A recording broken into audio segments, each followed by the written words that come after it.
Presiden Amerika Serikat tiba di Beijing, China untuk memulai kunjungan kerja yang dijadwalkan berlangsung hingga Jumat 15 Mei 2026.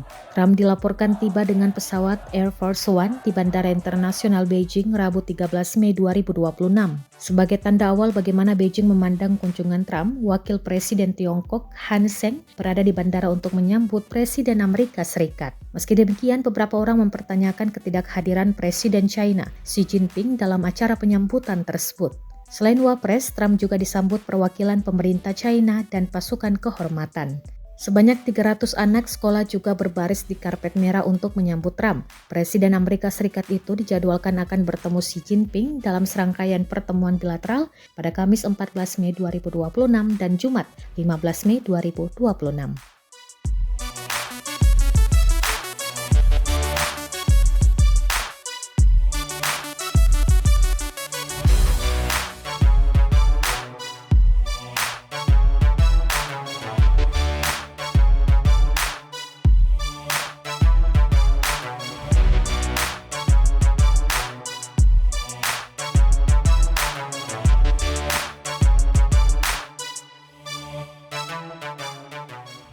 Download Tribun X sekarang, menghadirkan lokal menjadi Indonesia.